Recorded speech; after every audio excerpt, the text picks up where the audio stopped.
Hello everyone, कैसे हैं आप सब और क्या हाल समाचार हैं आपके। एचडीएफसी बैंक इंडिया की सबसे बड़ी प्राइवेट बैंक, जिसे लोग दीवार जैसा भरोसा बोलते हैं। इसका स्टॉक पिछले 3 साल में पता है कितना रिटर्न दिया? -5 साल में भी रिटर्न ऑलमोस्ट ना के बराबर है। मतलब जितना पैसा डाला या तो उतना ही है या थोड़ा कम है।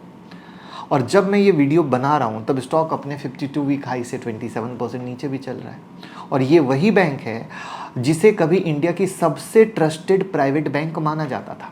तो सवाल ये है कि अचानक ऐसा क्या हुआ कि इतनी बड़ी, इतनी पुरानी, इतनी ट्रस्टेड बैंक का भरोसा हिलने लगा। तो भाई ये एक दिन की कहानी नहीं है, ये एक सिलसिला है, एक के बाद एक घटना जो पिछले कुछ सालों में होती गई। तो आज हम आपको वो पूरी कहानी डेट बाय डेट बताएंगे, क्योंकि जब तक आप उस डेट को नहीं जोड़ पाओगे आप समझ ही नहीं पाओगे कि प्रॉब्लम कहाँ से शुरू हुई और प्रॉब्लम कितनी बड़ी हुई। हर चीज़ वेरीफाई करके लीगल एंगल से, जिससे कि कोई मिस्टेक ना हो।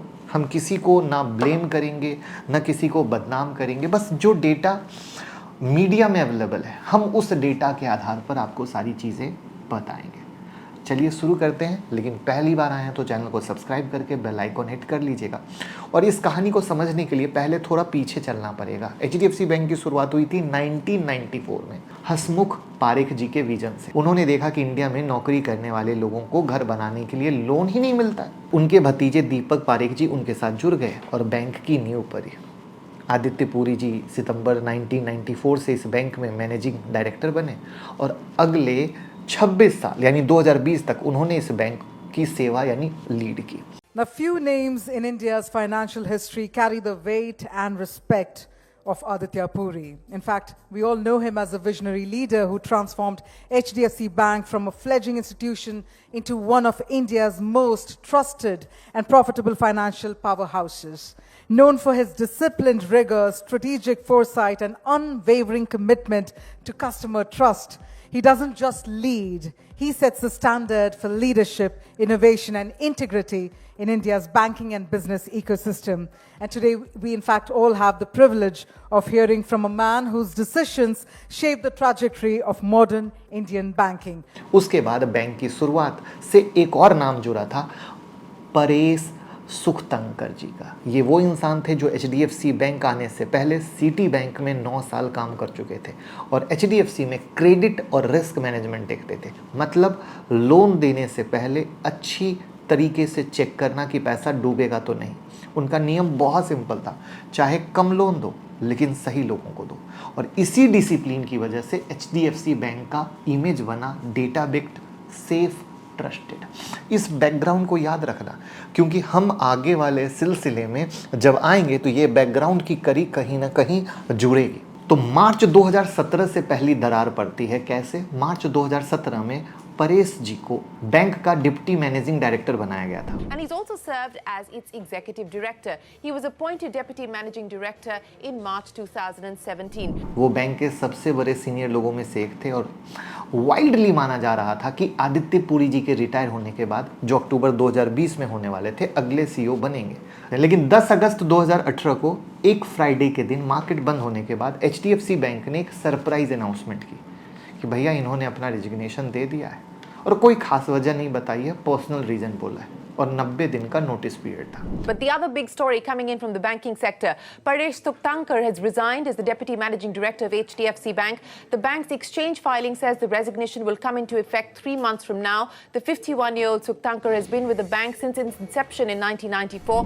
ये बात बहुत शॉकिंग थी, क्योंकि आदित्य पुरी जी को सिर्फ 2 साल बाद ही रिटायर होना था और इन्हें सबसे स्ट्रॉन्ग कैंडिडेट माना जा रहा था।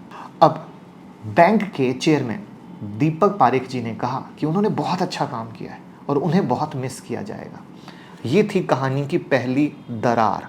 ध्यान से समझिएगा, अगेन ये आगे काम आने वाला है। अब हमें समझना होगा 2000 ये दरार के बाद यहाँ से लेकर 2021 तक की कहानी, क्योंकि इसी दौरान 2017 से 2021 के बीच एक ऐसी डील हुई जिसका असर बहुत बाद में 2026 में जाके सामने आया।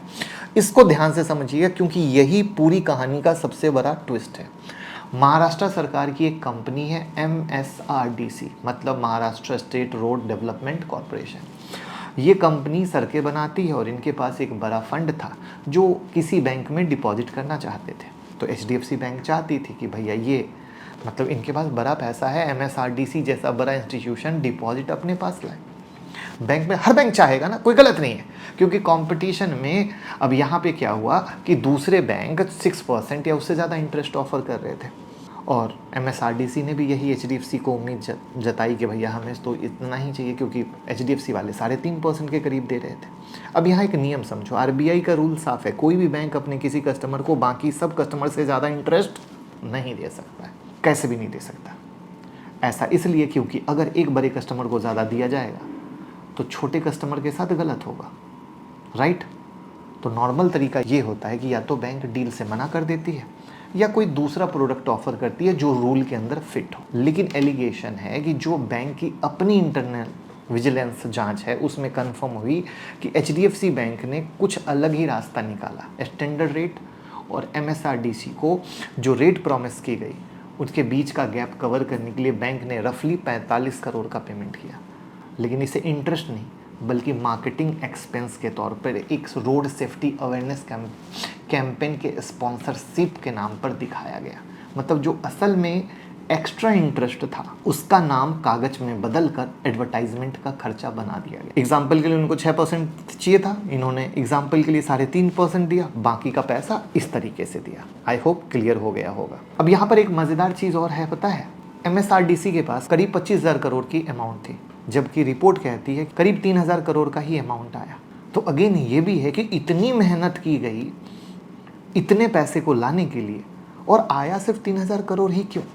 तो ऐसी बहुत सारी चीज़ें हैं जो हिडन है, बट मामला तो यही निकल के आया एक कि मार्केटिंग एक्सपेंस की कहानी, कि भैया मार्केटिंग एक्सपेंस वाला कहानी। इस पे मैंने डिटेल वीडियो बनाई थी, आई होप आपने देखी भी होगी पहले। और 28 मई 2026 को बैंक ने खुद कंफर्म किया कि वो इस पूरे मामले की इंटरनल जांच भी कर रहे हैं। अब इस पूरी कहानी का अंत क्या हुआ वो हम थोड़ी देर में आगे समझेंगे, क्योंकि इसका फाइनल रिजल्ट 2026 में आया है और मुझे एक एक करके सारी कहानी के तार को जोड़ना होगा, तभी आप पूरा बिग इम्पैक्ट देख पाएंगे। अब हमें वापस से 2020 में चलना होगा। तो जैसे कि एक्सपेक्टेशन थी आदित्य पुरी जी का retirement. For 30 years, Mr. Aditya Puri strode like a colossus on the Indian banking scene. But since he retired from HDFC Bank in October 2020, तो 26 अक्टूबर 2020 को उन्होंने एमडी का पद छोड़ा। 26 साल इस बैंक को लीड करने के बाद उनकी जगह आरबीआई ने 3 अगस्त 2020 को अप्रूव किया शशिधरन जगदीशन जी को। Shashidhar Jagdishan, an internal candidate, very much the right-hand man of Aditya Puri. His personal favorite also, from what we understand, and his name has now been approved by the Reserve Bank of India. Our recommendation has been approved, and that Shashi Jagdishan will be taking over as MD of HDFC Bank. The HDFC Bank is in good hands. As I said in my annual report, the best is yet to come, and I am firmly convinced of that. He is motivational. He is a very thorough executor. He is inheriting a very, fundamentally strong thing. Whatever I know about Mr. Sachi, I think he should be providing a very capable leadership to the bank. Augurs well for HDFC Bank, as Sashi's appointment as CEO would mark continuity. Humane, motivational and a thorough executor. That's how Aditya Puri describes Shashidhar Jagdishan, the man who will succeed him as the managing director and CEO of HDFC Bank from the 27th of October.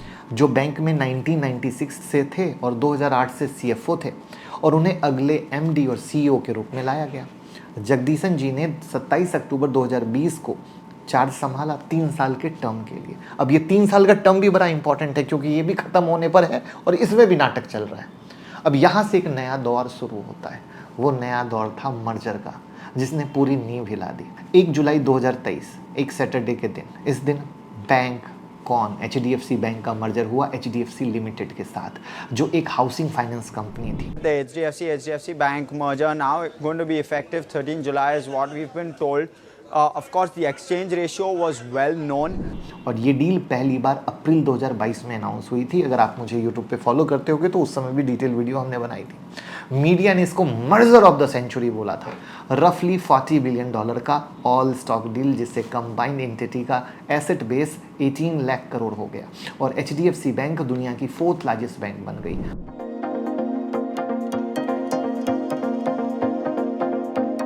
A homegrown Indian company is shaking up the global banking landscape as it prepares to join the ranks of the world's most valuable banks. The merger between HDFC Bank Limited and Housing Development Finance Corporation positions the new entity as the 4th largest bank in terms of equity market capitalization. With a valuation of approximately $172 billion, it's now in contention with industry giants such as JP Morgan Chase & Co., Industrial and Commercial Bank of China, and Bank of America. Set to take effect on July 1st, the merger brings together an impressive customer base of around 120 million individuals. Market value के हिसाब से JP Morgan, bank of America के बाद ICBC के बाद इस merger के साथ HDFC लिमिटेड के जो CEO थे केकी मिस्त्री और MD रेणु कार्नाडी, दोनों HDFC बैंक के बोर्ड में शामिल हुए। ये बात याद रखना, क्योंकि केके मिस्त्री का नाम अभी आने वाला है वापस से 2026 में जब एंट्री करेंगे तो ये नाम आएगा। और इसको समझने के लिए एक बेसिक चीज़ आप ये समझ लो कि HDFC बैंक एक असली बैंक थी। लोगों के सेविंग और करेंट अकाउंट में पैसे इसी बैंक में आते हैं ना, हम और आप, धंधे का पैसा, अपना पैसा। तो जब तक आप पैसा सेविंग अकाउंट में रखते हो, बैंक उस पर कम इंटरेस्ट देता है और ये बैंक के लिए सबसे सस्ता पैसा है, जिसको कासा भी कहते हैं, current account, saving account, right. तो ये सबसे सस्ता पैसा है। और HDFC लिमिटेड एक NBFC थी, कोई सेविंग अकाउंट नहीं होता उनके पास। वो लोन देने के लिए पैसा मार्केट से बॉन्ड बेचकर उठाते थे, जो महंगा होता था। जब दोनों मर्जर हुए तो HDFC बैंक के पास एक ही रात में दुनिया का सबसे बड़ा बैलेंस शीट जंप आया। लेकिन सिर्फ लोन ही नहीं आए, HDFC लिमिटेड का महंगा कर्जा भी बैंक की जिम्मेदारी बन गया। और उसको कवर करने के लिए जो सस्ता डिपॉजिट चाहिए था वो रातों रात पैदा हो सकता था क्या? नहीं ना। इसका रिजल्ट क्या हुआ? बैंक को मार्केट से ज़्यादा जोर लगाकर डिपॉजिट उठाने पड़े और ज़्यादा इंटरेस्ट देना पड़ा। अब यहाँ पे 3 नंबर समझो। पहला, बैंक की असली कमाई कम हो गई। बैंक का धंधा क्या है? सस्ता पैसा लो, महंगे रेट पे लोन दो, बीच का फर्क हमारी कमाई। इसको बोलते हैं नेट इंटरेस्ट मार्जिन, यानी NIM। ये नंबर अब पता है कहाँ आ गया गिर के? 3.26% पे। पहले करीब 4.5% के लमसम हुआ करता था। दूसरा, सस्ता पैसा कम हो गया, कासा, सेविंग करेंट अकाउंट वाला सस्ता पैसा, उस पर प्रेशर दिख रहा है। बैंक को ज़्यादा महंगे टाइम डिपॉजिट पे डिपेंड करना पड़ रहा है। तीसरा, लोन ग्रोथ का मिक्स बदल गया। रिटेल लोन जो ज़्यादा मार्जिन देते हैं तो सिर्फ 7.2% बढ़े, जबकि low margin corporate wholesale loan 18.6% बढ़े। मतलब बैंक लो मार्जिन सेगमेंट में ज़्यादा फंसी हुई है। इस दौरान इन्होंने ब्रांचेज भी दबा के खोले। अभी इनके पास 9,694 ब्रांचेज हैं जून 2026 तक, जो साल भर पहले 9,455 थी। नए ब्रांच का खर्चा पहले दिन से शुरू हो जाता है और फायदे दिखने में सालों लगते हैं। और अगर आप मुझे YouTube पे लाइव सुनते होगे तो जब HDFC बैंक के रिजल्ट आए थे तब भी मैंने आप लोगों को कहा था कि भैया ये मामला अब आसान नहीं है, बैंक के लिए पैसा बहुत महंगा हो चुका है। तो अगर आप लाइव सेशन में नहीं जुड़ते हो तो मॉर्निंग 7:30 AM में लाइव आता हूँ YouTube पे, ज़रूर जुड़ा कीजिएगा। अब मर्जर के बाद धीरे धीरे जो अंदर की प्रॉब्लम थी बाहर आने लग गई।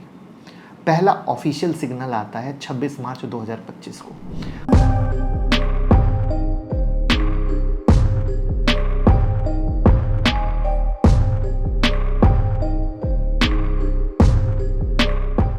The Reserve Bank of India has dropped a regulatory hammer on the country's top private lender, HDFC Bank, imposing a monetary penalty of ₹75 lakhs for failing to comply with key KYC guidelines. In a press release issued on Wednesday, the RBI stated that HDFC Bank had violated certain provisions of its KYC directions, triggering regulatory action under the Banking Regulation Act.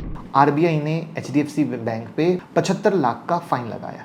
KYC के नियम, मतलब customer की पहचान सही तरीके से check करने वाले रूल पूरी तरीके से फॉलो ना करने के लिए। ये फाइन बैंक की मार्च 2023 की फाइनेंशियल पोजीशन के इंस्पेक्शन के आधार पे थे। अकेले देखोगे तो छोटा फाइन लगता है, लेकिन ये पहला सिग्नल था पैसे को लाने के लिए केवाईसी। एक देसी भाषा में समझने वाली बात है। फिर सितंबर 2025 दुबई की दिक्कत। HDFC Bank has been in focus, viewers. Dubai's financial regulator has actually barred the bank from onboarding new customers at its branch in the country.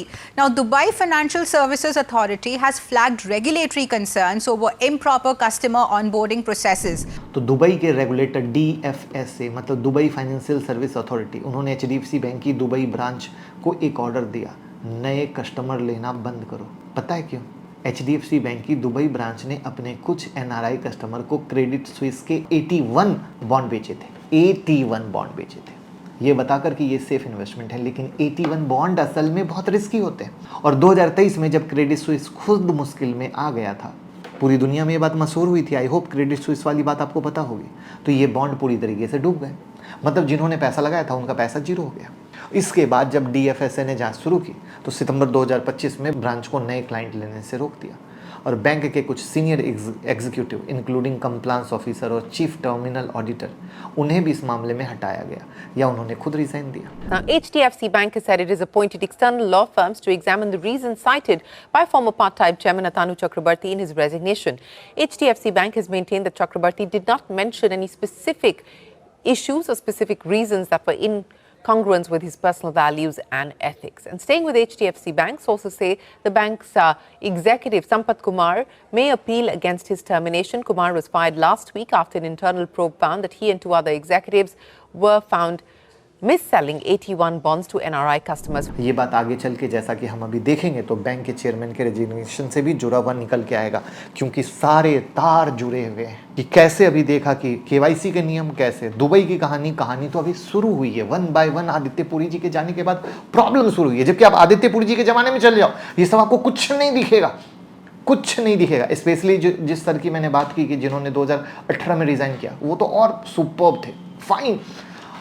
28 नवंबर 2025 को आरबीआई ने एक और फाइन लगाया, इस बार 91 लाख का, 3 अलग अलग वजह से। केवाईसी के नियम, इंटरेस्ट रेट तय करने के तरीके में गड़बड़ और केवाईसी कंप्लायंस का काम बाहर के लोगों को आउटसोर्स करना जो अलाउड नहीं था। मतलब सिर्फ 8 महीने के अंदर आरबीआई ने दूसरी बार फाइन लगाया। पैटर्न साफ दिखने लगा था। अगेन अमाउंट बड़ा नहीं है, बट पैटर्न आपके सामने दिख रहा है। अगेन जैसा कि मैंने कहा था, मैं कोई एलिगेशन नहीं लगा रहा, मैं किसी को बुरा भला नहीं कर रहा, बस जो मीडिया में हुई मैं उस चीज़ पर बात करने की कोशिश करता हूँ और वो आपके सामने बता रहा हूँ।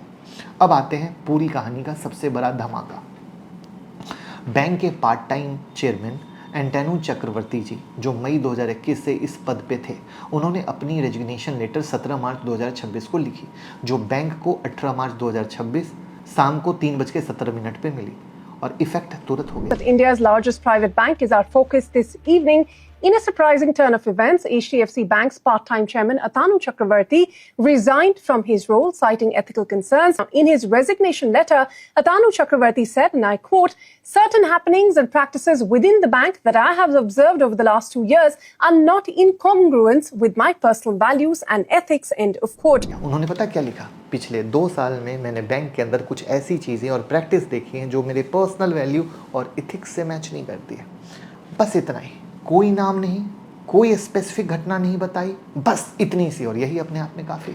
और इस खबर के बाद HDFC बैंक का स्टॉक उसी दिन 5% के करीब गिर गया। मतलब जो बैंक इथिक्स के लिए जाना जाता है उसी के अंदर कहानी शुरू हो गई।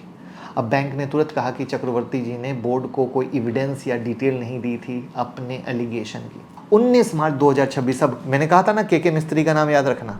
Appointing HDFC Group veteran Keki Mistry as the interim part-time chairman for 3 months with RBI's approval. RBI ने केके मिस्त्री, जो खुद HDFC लिमिटेड के पहले वाइस चेयरमैन और CEO रह चुके थे, उन्हें 3 महीने के लिए interim part time chairman appoint करने की अप्रूवल दी। बाद में एक इंटरव्यू में चक्रवर्ती जी ने कहा, उन्होंने बताया कि उनका एक बड़ा कंसर्न था बैंक के दुबई वाले 81 बॉन्ड के मामले को हैंडल करने का तरीका। उनका कहना था कि बैंक ने इस मामले को सिर्फ एक टेक्निकल लैप्स बोलकर हल्का कर दिया, जबकि उन्हें लगता था कि ये इथिक्स का मामला है। और मैं HDFC बैंक की पर्सनल रिस्पेक्ट करता ही इसी इथिक्स के कारण था। मतलब आप भी अगर करते हो तो कमेंट में बताना, क्योंकि जो एक सीरियस बैंक यूज़ करने वाला होगा वो मेरी इस बात से सहमत होगा। अब यहाँ समझिए दुबई वाला इशू जो हमने पहले डिस्कस किया और चेयरमैन का रेजिग्नेशन, दोनों एक दूसरे के सीधे जुड़े हुए निकले कि नहीं निकले। इसी को बोलते हैं पैटर्न को समझने की कोशिश करना। बात धीरे आए सवेर आए, जैसे एक समय आईसीआईसी बैंक में एलिगेशन की जब भंडार लगी थी, कोचर जी का जमाना था, किस तरीके से आईसीआईसी बैंक पत्ते की तरह बिखर गया था, फिर उन्होंने संभाला अपने आप को। तो अब कहानी फिर से आती है। 23 मार्च 2026 को बोर्ड मीटिंग हुई। 24 मार्च 2026 को अनाउंस किया गया कि 2 बाहर की लॉ फर्म जांच करेगी चक्रवर्ती जी के एलिगेशन में कितनी सच्चाई है। पता है ये फर्म कौन थी? पहला, विल्सन स्वानसीनी गुडरिच एंड रोस्ती, एक इंटरनेशनल अमेरिका की लॉ फर्म है, और वाडिया गांटी एंड कंपनी जो इंडिया की फर्म है। 3 महीने तक रिव्यू चला। 26-27 जून के करीब 2026 में ये रिजल्ट आया। दोनों फर्म ने कहा कि उन्हें चक्रवर्ती जी के कंसर्न को सपोर्ट करने वाला कोई एविडेंस नहीं मिला। इंटरेस्टिंग बात यह है कि चक्रवर्ती जी ने खुद इस फर्म के साथ इंटरव्यू करने से मना कर दिया। उन्होंने बाद में बताया कि फॉरेन फर्म विल्सन स्वानसीनी इंडिपेंडेंट लगी थी मुझे, लेकिन बिना ये जाने कि उनका एग्जैक्ट स्कोप क्या है मैंने इंगेज नहीं किया। अब यह एक जरूरी बात समझना जरूरी है जो काफ़ी लोग उठाते हैं, कन्फ्लिक्ट ऑफ इंटरेस्ट का सवाल।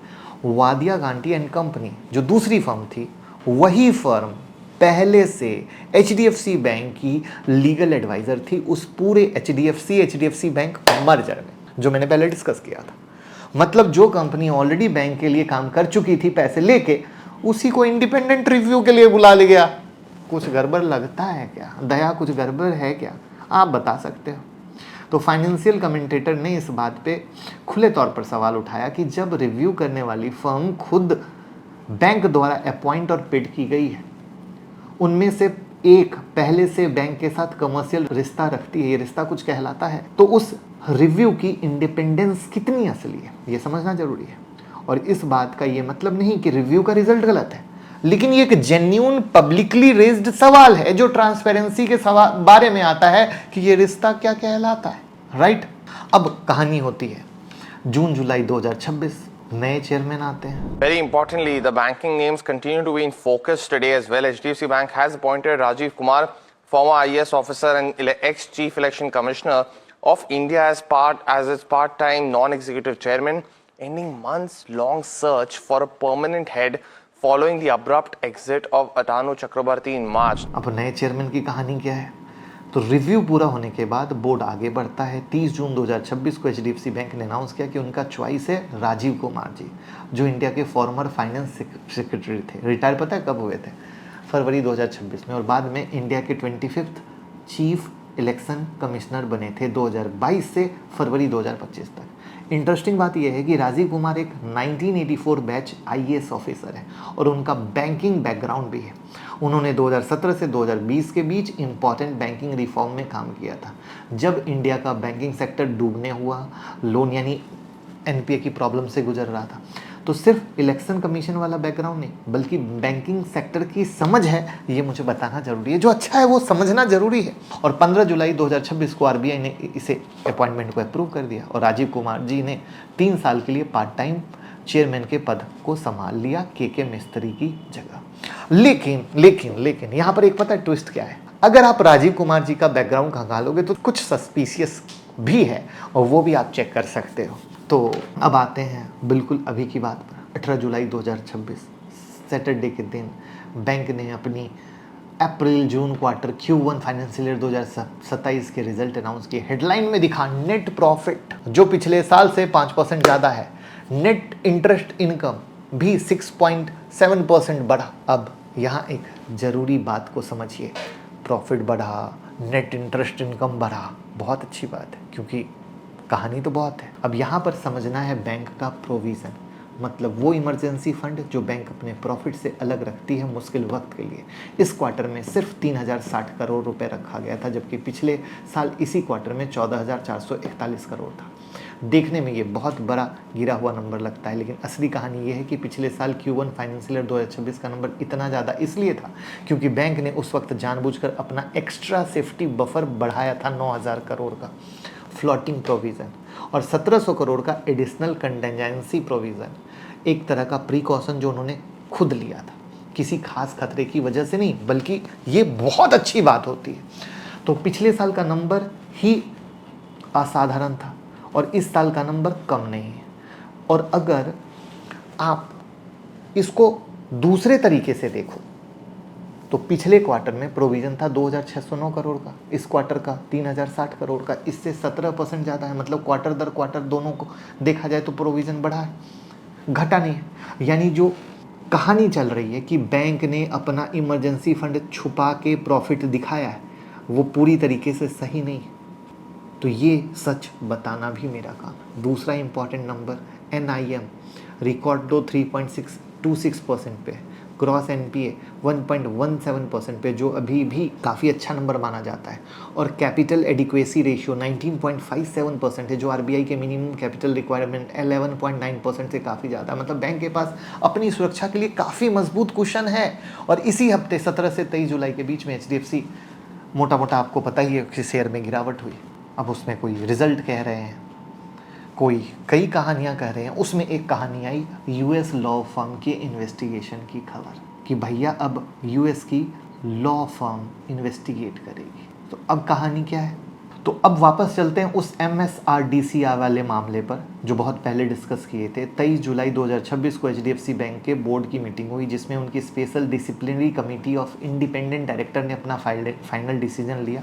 Yes, finally the details of MSRDC internal review are out, and first time HDFC Bank has actually taken action on some of its employees after finding what happened in the row. Although the bank is maintaining that it was more of a business overreach rather than any malefied intentions, but it has imposed penalty of 1 lakh each on 3 of the employees, which includes MD and CEO, CFO, as well as retail head. So overall, what bank is saying that they have done the thorough investigation. Yes, it may have not been within the RBI directions, but not with malefied intentions too. But first time you would have seen ever since there was resignation by the former chairman of HDFC Bank, the bank has actually taken strong action even on the malefied intention, and therefore bank has imposed a penalty now on 3 of its employees. उन्होंने माना कि जो हुआ वो business overreach था, मतलब employ ज़्यादा aggressive हो गए थे टारगेट पूरा करने के चक्कर में, लेकिन ये किसी की जानबूझ की गई गलती या नीयत नहीं है, और ना ही किसी ने पर्सनल फ़ायदा उठाया है। इसी डिसीजन के तहत बैंक के 3 सीनियर लोगों को वार्निंग लेटर और 1 लाख का फाइन दिया गया। MD और CEO जो शशिधर जगदीशन जी हैं, राइट, और CFO श्रीनिवास वेदनाथन जी हैं, और जो group head retail asset Arvind Vora ji, इन सब पे था। बाकी इन्वॉल्व एम्प्लॉय को सिर्फ वार्निंग लेटर देकर छोड़ा गया। और इस पूरे मामले की फॉर्मल पब्लिक फाइलिंग कब आई पता है? 27 जुलाई 2026 को। अब बहुत लोग सवाल ये उठाते हैं कि जब CEO की सैलरी करोड़ों में है, 15 करोड़ के लमसम, तो ये 1 लाख का फाइन थोड़ा मजाक नहीं लगता है? हाँ, मतलब क्या मतलब है? मतलब सिर्फ धंधा ला ही रहे हो ना घूम फिर के, और धंधा ही तो लाने में RBI कहती है कि कोई ऐसा भैया काम ना करो जो इथिक्स के खिलाफ हो, और आप इथिक्स के लिए जाने जाते हो, तो गड़बड़ है ना। अब हम आते हैं वो US जांच एजेंसी वाला मामला पे। तो HDFC बैंक के शेयर सिर्फ इंडिया में नहीं ट्रेड होते, इनके ADR मतलब American depository receipt New York exchange पर भी लिस्ट है। इसका मतलब HDFC बैंक US के सिक्योरिटीज़ लॉ के दायरे में भी आता है। तो जब 27 मई 2026 को इंडियन एक्सप्रेस का MSRDC वाला रिपोर्ट आया, तो HDFC बैंक की ADR का प्राइस भी 4.1% गिर गया। और जब Q1 रिजल्ट आया 18 जुलाई को, उसके बाद ADR और भी ज़्यादा गिरा, 10.54% गिरकर $23.60 पर आ गया। इस गिरावट को देख 3 US law firm, law office of Howard G Smith, law office of Frank Cruz और ग्लैंसी प्रोंगे वोक एंड रॉटर, इन्होंने अलग अलग अपने स्टेटमेंट दिए कि वो इन्वेस्टिगेट कर रहे हैं कि कहीं HDFC बैंक या उनका जो उनके एग्जीक्यूटिव ने US के फेडरल सिक्योरिटीज़ के लॉ हैं, क्या उस लॉ को तो नहीं तोड़ा है? मतलब क्या उन्होंने इन्वेस्टर को सही जानकारी दी या कुछ छुपाया? अब इसमें एक ज़रूरी बात समझना ज़रूरी है, ये अभी सभी प्रीलिमिनरी इन्वेस्टिगेशन है, कोई लॉ शूट फाइल नहीं हुई है। ये फर्म सिर्फ ये पता करने की कोशिश कर रहे हैं कि क्या इनके पास इतना एविडेंस है कि केस बनाया जा सके। वो उन इन्वेस्टर को ढूंढ रही है जिनका पैसा ADR में डूब गया है, ताकि उनसे बात कर सके। यहाँ पर इंडिया के सीनियर एडवोकेट HP रानीना जी, जो सुप्रीम कोर्ट में प्रैक्टिस करते हैं, उन्होंने इस मामले में कहा कि ये सिर्फ एक प्रारंभिक एक्सरसाइज है, सिर्फ एक न्यूज़ रिपोर्ट और स्टॉक प्राइस का गिरना काफ़ी नहीं होता है, राइट। तो यहाँ पर बहुत सारा एक लंबा प्रोसेस चलेगा। बट पता है प्रॉब्लम क्या होती है, जब किसी के नाम के साथ बहुत सारी गलत चीज़ें आने लगे ना, तो वो फिर ट्रस्ट इशू आने लगता है। तो 100% अभी ये एक वॉच लिस्ट वाली कहानी है, 100% नज़र रखने वाली कहानी है कि भैया कुछ तो मामला चल रहा है। तो अब आप कहोगे सर कहानी तो सुना दी, आगे क्या है? आगे यही है भैया, वेट एंड वॉच करो, कोई ट्रेन नहीं छूट रही है। इसको सिंपल आप आईसीआईसी बैंक से कंपेयर कर लो। जब आईसीआईसी बैंक पे एक के बाद एलिगेशन लगे थे, कैसे गिरा था, और गिरने के बाद जब वो संभलने लगा था तो बहुत सारे सिग्नल साफ सुथरे आने लग गए थे कि अब आईसीआईसी बैंक बहुत अच्छे तरीके से काम कर रहा है। तो सेम मेरा ये मानना है कि मुझे उस साफ सुथरे सिग्नल का वेट करना चाहिए और तब जाके फिर कुछ सोचना चाहिए। ये मेरा पॉइंट ऑफ व्यू है।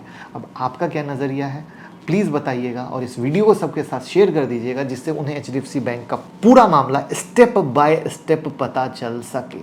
अब यहाँ पर देखना ये भी होगा कि जगदीशन जी का करंट 3 साल का टर्म 26 अक्टूबर 2026 को ख़त्म हो रहा है, तो तीसरा टर्म मिलेगा कि नहीं, आरबीआई के हाथ में डिसीजन है।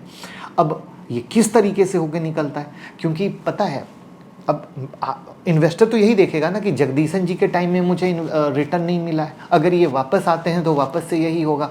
तो ये बहुत बड़ा सवाल आता है, क्योंकि इन्वेस्टर हमेशा ये देखता है कि घोड़े को दौड़ाने वाला कौन है। अगर घोड़े को दौड़ाने वाला सही है तो रिटर्न मिलेगा, तो इंसान इस पे बहुत ज़्यादा रिएक्ट करने वाला है। तो मेरी नज़र में इनका वापस से आना कहीं ना कहीं एक इन्वेस्टर के दिमाग में थोड़ा सा निगेटिव लेकर जाएगा। लेकिन अगर कोई बहुत ही बेहतरीन खिलाड़ी आता है जिस पे शायद पब्लिक का ट्रस्ट हो, या शायद वो एचडीएफसी बैंक से कहीं ना कहीं कुछ जुड़ा हुआ मतलब सुपर हीरो टाइप खिलाड़ी हो, तो कुछ निकलेगा। तो लेट्स सी, देखते हैं कैसे क्या हो पाता है। बट 100% एक वेट एंड वॉच मोड तो रहेगा ही। कैसी लगी डिटेल डेप्थ एनालिसिस कमेंट में बताइएगा। वीडियो को शेयर करके प्यार मोहब्बत दीजिए, और ऐसी कौन सी नेक्स्ट स्टॉक पे डिटेल एनालिसिस चाहते हैं उस स्टॉक का नाम भी लिख दीजिएगा। Thank you.